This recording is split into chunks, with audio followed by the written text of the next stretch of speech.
Love it. Okay, let's get into Canada, Nigeria first. We're going to kind of Totally. go backwards, but I know that a lot of our audience is Canadian, so I'd love to talk about this. Things that we know from Canada, Nigeria, they tied 0-0.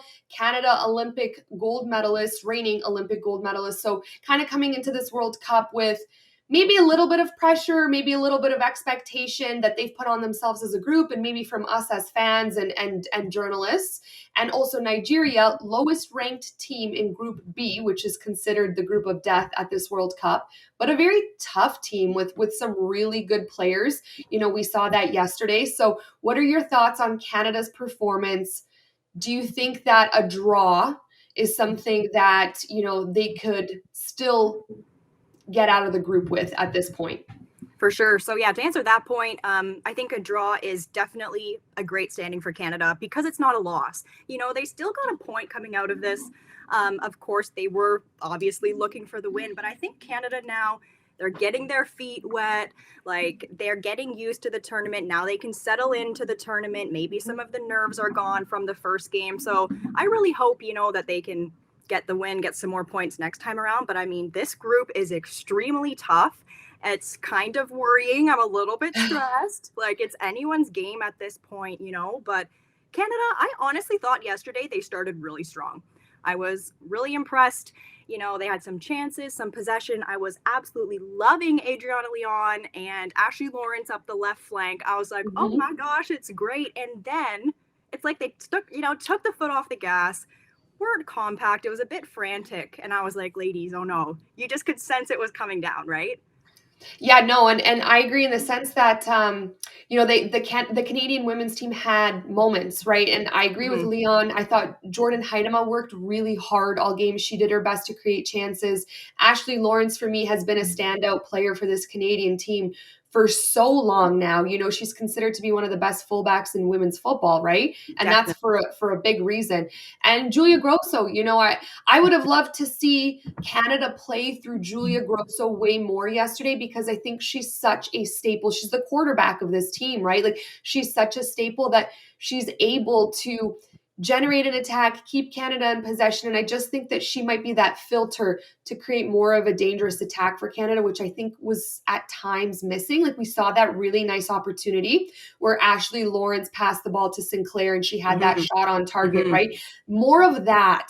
That's kind of what I want more from Canada. But Nigeria was tough. And at times, they kind of sat back, made Canada play backwards, and were really a tough team, with some players. We want to talk about some Nigerian players. Ashawala, plays for Barcelona, nominated for a Ballon d'Or, widely considered to be one of the best attackers in the game. So this wasn't, again, like, even though they were ranked lowest in the group, this wasn't an easy game by any means. And you alluded to the fact, I don't think I know after watching Australia and the Republic of Ireland, no team in this group is Nope. easy, and every game is going to be very different.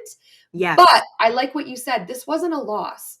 This was Canada still comes out with a point, and at the end of the day, the first game of a World Cup sometimes isn't going to be perfect. So I do think there is enough room for Canada to build on that game without having the pressure of a loss. But there's still there is that room for improvement, which they're going to need to have going into their next game.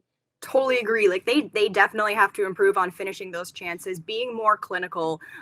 Absolutely. Because, against tougher teams like Australia and Ireland, I personally don't think they're going to get as many attacking chances. So when they get it, like, you have to convert.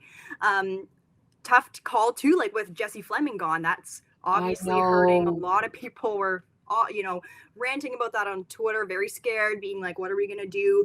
And when you talk about, Julia Grosso being that quarterback, I agree. You've got to have a playmaker. You've got to have a plan. You've got to set it up, have awareness of where your other teammates are, that I don't think was there 100% of the time. But Fleming, like, she's used to being also in that quarterback position. And I don't know if maybe, like, what do you think about this? Like, maybe do you think they were a little bit frantic or maybe unsettled without that core of Fleming there?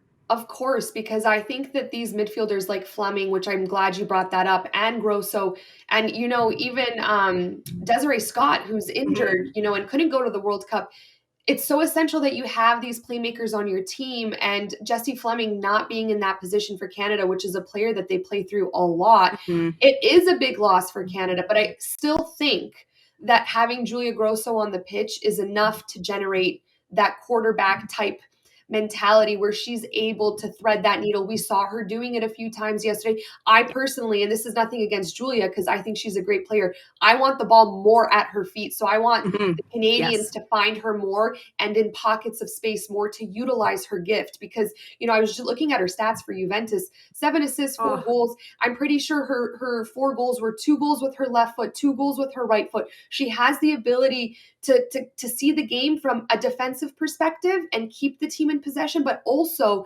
generate that attack. And I think she's very dangerous when the ball's at her feet. So that's my one. I'm like, she's so good. I want more of Canada to have the possession of the ball within like the Julia Grosso game, because I do think she's kind of that secret sauce for Canada, especially if Jessie Fleming's out of the picture. Exactly. That midfield just got to be like that little bit tighter, that little bit sharper. Absolutely agree with everything you're saying.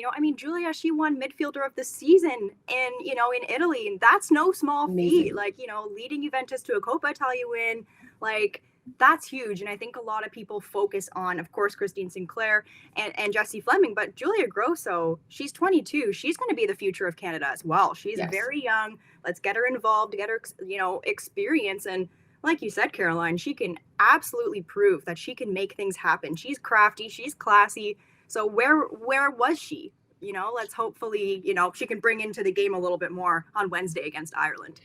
You mentioned Christine Sinclair. Tough moment for Sinclair yesterday. I know. In the 49th minute, she's fouled in the box. Ref made the absolute right call. At the beginning, I'm like, oh my God, is the ref not going to call this? I know. I'm like, check VAR. You're like freaking out. I feel like I'm like, come yelling at their TV. Yes. I'm like, well, the Canadian men's team was robbed of a penalty against Belgium. I'm like, this is not happening to our women's team. So I'm so glad that the ref ended up calling that a penalty, because it truly was. And I have the stats right here. So Sinclair scored in 5 previous World Cups, but no one has done it in 6. So that would have been her opportunity to kind of secure it, which the world, she still has 2 more games. I'm sure she's going to get that moment back and score that goal. But 22-year-old Nigerian goalkeeper Nnadozie, I hope I'm pronouncing that correctly, denied Sinclair. And, she's often considered one of the best goalkeepers. I believe she plays in France. So, big moment for that Nigerian goalkeeper, denies the international top goal scorer for both men's and women's football. Heartbreaking moment for Christine Sinclair, but what a moment for Nigeria to kind of almost gain momentum in that moment and secure that draw. Because if not, Canada would have won that game 1-0. Absolutely. I think, to your point about momentum, that was the absolute key for Nigeria to be dialed in, to get locked in, and to say, hey, like, we may be ranked 40th, but I personally don't think they played like a 40th ranked team. They were very strong, really focused, really confident, and that would have been an incredible feeling. One-handed diving save, Nnadozie, to save, a goal from Christine Sinclair. I mean, I'm sure she's been growing up watching Sinclair, like probably most of the players at, this FIFA Women's World Cup.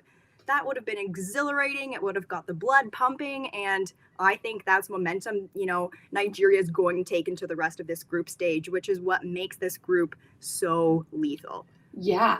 And a lot of, people are criticizing the penalty. Of course, it maybe wasn't Christine Sinclair's best shot. I'm sure she would have won a little bit more power, maybe a little bit more placement if she had a redo. She's human. Although she has 190 international goals at this moment in time, she still is human. This happens to some of the best footballers in the world. Like, we see this on both the men's and the women's side.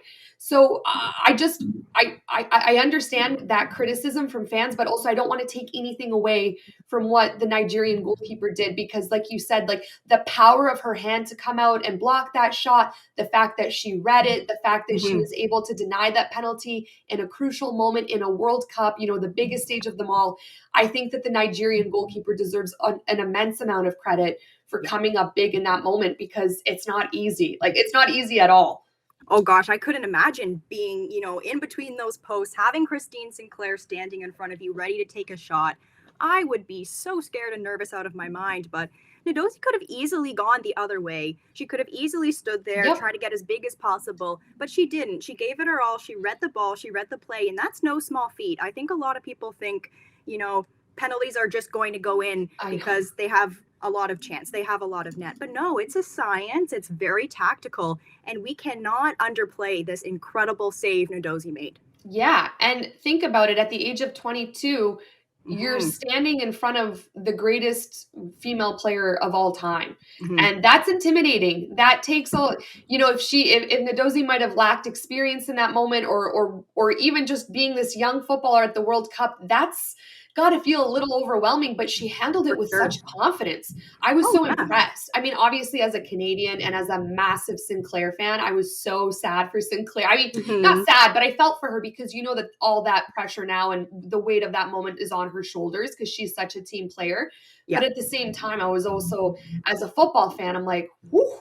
22-year-old goalkeeper making a save like that. And in a moment like Very that, you cool. got to give her, yeah, you got to give her props. Yep, it's a moment, and I mean, she won like the player of the match, rightly so, Yep. and she's going to remember this moment forever, 100%. It's sort of like Lionel, for people maybe who don't know the women's game as well. It's sort of like Lionel Messi kind of standing in front of you, right? That's what I kind of look at it Oh, as, right? oh, It's like for sure.